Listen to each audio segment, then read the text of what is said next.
महाराणा प्रताप मेवाड़ के लेजेंडरी राजा Indian history में बड़े ही सम्मान से याद किए जाते हैं। उनकी हिम्मत, उनका साहस और स्वतंत्रता के लिए उनका प्यार सब कुछ आज भी लोगों को प्रेरित करता है। उनकी जिंदगी मुगल साम्राज्य के खिलाफ एक लंबी लड़ाई थी। प्रताप की कहानी हमें सिखाती है कि कभी हार नहीं माननी चाहिए, चाहे कितनी भी मुश्किल क्यों न हो।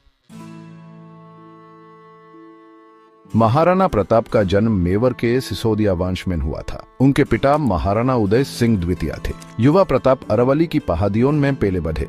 उन्होंने युद्ध कला में निपुणता हासिल की और अपनी मातृभूमि से गहरी प्रेम किया। अपने पिता की मृत्यु के बाद प्रताप मेवाड़ की गद्दी पर बैठे। उनके सामने एक बड़ी चुनौती थी, सम्राट अकबर के नेतृत्व में बढ़ता हुआ मुगल साम्राज्य। 1576 में हल्दीघाटी का युद्ध महाराणा प्रताप के जीवन में एक प्रमुख मोड़ था। ये दो शक्तिशाली ताकतों के बीच टक्कर थी। अकबर की मुगल सेना बहुत बड़ी और सुसज्जित थी। प्रताप की सेना छोटी थी, लेकिन उनके सिपाही अपनी आजादी के लिए लड़ रहे थे। यह युद्ध भयानक और खूनी था। हालांकि इसका कोई निर्णायक परिणाम नहीं निकला, लेकिन महाराणा प्रताप की बहादुरी और रणनीति सब पर स्पष्ट हो गई। कई हार के बावजूद महाराणा प्रताप ने मुगलों के सामने कभी आत्मसमर्पण नहीं किया। वो पहाड़ों में चले गए और लगातार गेरिल्ला युद्ध लड़ते रहे। प्रताप के साहस और दृढ़ता ने उनके लोगों को लड़ने के लिए प्रेरित किया।